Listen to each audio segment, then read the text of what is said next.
Sir देखिए house order पे लाइए सर। 1.5 लाख रुपया दे के आया हूँ एक दिन के लिए। आपकी अंतरात्मा मर चुकी है क्या?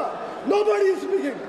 मैं 1.5 लाख रुपया एक दिन के लिए आया हूँ त्योहार से यहाँ तक। मुझे बोलने दीजिए, मैं कश्मीरी हूँ। ऑपरेशन सिंदूर मेरे इलाके में लड़ा गया, लाशें मेरी गिरी।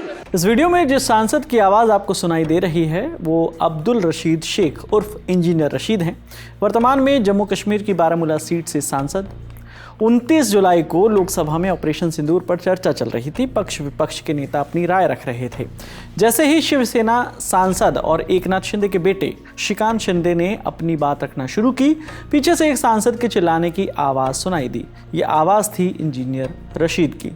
इंजीनियर रशीद लोकसभा के वेल के पास जाकर खड़े हो गए। उन्होंने स्पीकर ओम बिरला से कहा कि मैं एक दिन के लिए 1.5 लाख रुपए दे के आया हूँ। आपकी अंतरात्मा मर चुकी है क्या?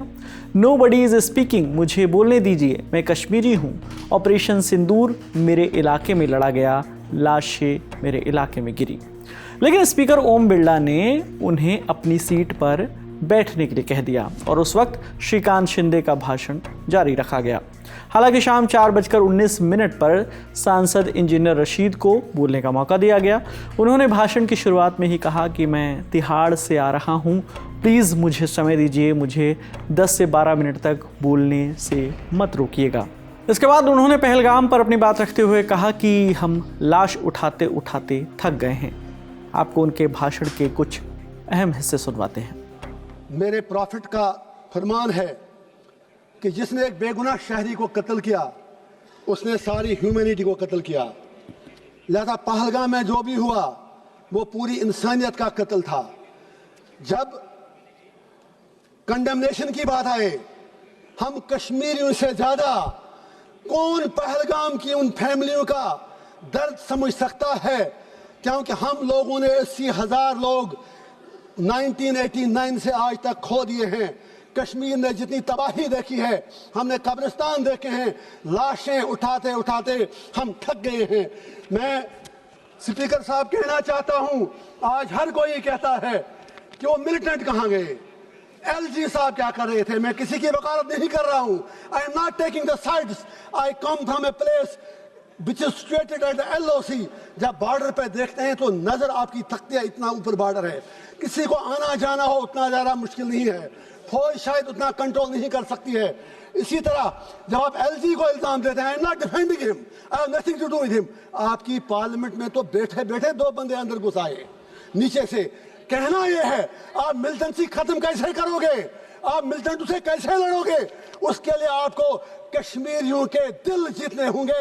लेकिन कल से मैं सुन रहा हूं आप में से किसी एक ने भी कश्मीरियों के लिए बात नहीं की। आपको कश्मीर की जमीन चाहिए या कश्मीर के लोग चाहिए? आज रूलिंग पार्टी और अपोजिशन को ये डिसाइड करना होगा।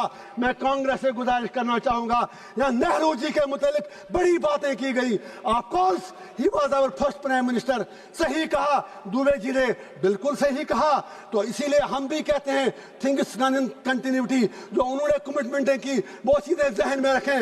वो यूनाइटेड नेशन में मसला लेके गए, हम तो तब पैदा भी नहीं हुए थे।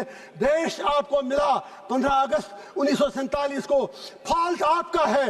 जिन्ना साहब हूं, नेहरू साहब हूं, गांधी हूं, सरदार पटेल हूं, लियाकत अली खान हूं। आप इंडिया को यूनाइटेड नहीं रख सके। अपने देश के आपने बदकिस्मती से 3 हिस्से कर दिए। बांग्लादेश बनाया, इंडिया बनाया, पाकिस्तान बनाया, और कश्मीरियों को क्या मार रहे हो? मेरा बाप 15 साल बाद पैदा हुआ, आपको आज़ादी मिलने के बाद हमें क्या मार रहे हो? मैं पूछना चाहता हूं हमारा कसूर क्या है? मैं पूछना चाहता हूं हमारे खून का जवाब कौन देगा? आप कहते हैं वहां सब कुछ ठीक है। ठीक है, वहां सोशल मीडिया पर आप हमें कुछ लिखने नहीं देते। लोग जेलों में मर रहे हैं, 3000 लोग बंद हैं। मैं आज पूछना चाहता हूं, मैं फिर कहता हूं, मिलिटेंसी खत्म करनी है। यहां हर कोई Trump Trump Trump Trump Trump कह रहा है। ट्रंप के पास मसले का हल नहीं है। कश्मीर मसले का हल जम्मू कश्मीर के लोगों के पास है, वहाँ के हिंदुओं के पास है, वहाँ के मुसलमानों के पास है, वहाँ की हर कम्युनिटी के पास है। It is not a communal issue, it's a political issue. You need to give a political resolution for God sake. मैं आपसे पूछना चाहता हूँ, इसलिए नहीं मैं आज 1.5 लाख रुपया देके यहाँ आया। लेकिन जब आप मेरे लिए नहीं बोल सके, आप कश्मीरियों के लिए क्या बोलेंगे? मैं आपसे पूछना चाहता हूं, सबसे बड़ा सेपरेटिस्ट लीडर सैयद अली गिलानी हुआ करता था, लेकिन वो भी 3 बार MLA रहा है। मैं आपसे पूछना चाहता हूं, वो क्यों 3 बार संविधान की शपथ लेने के बाद सबसे बड़ा अलगाववादी नेता बना? मैं आपसे पूछना चाहता हूं, हिंदू राष्ट्र बनाने की बहुत जल्दी है, शौक से बनाओ, मजे से बनाओ अगर आपको लगता है, लेकिन मेरे जम्मू कश्मीर की डेमोग्राफी को टच मत कीजिए, मेरे जम्मू कश्मीर के कल्चर के साथ छेड़छाड़ मत कीजिए, जम्मू कश्मीर को जम्मू कश्मीर ही रहने दीजिए। आपको बताते चलें कि इंजीनियर रशीद साल 2019 से जेल में बंद हैं। संसद के मानसून सत्र में भाग लेने के लिए उन्हें दिल्ली हाई कोर्ट की ओर से कस्टडी पैरोल दी गई है। कस्टडी पैरोल के तहत कैदी को पुलिस कर्मियों की सुरक्षा में, जो गार्डेड होते हैं यानी हथियारों से लैस पुलिस कर्मियों की सुरक्षा में, पैरोल पर रिहा किया जाता है।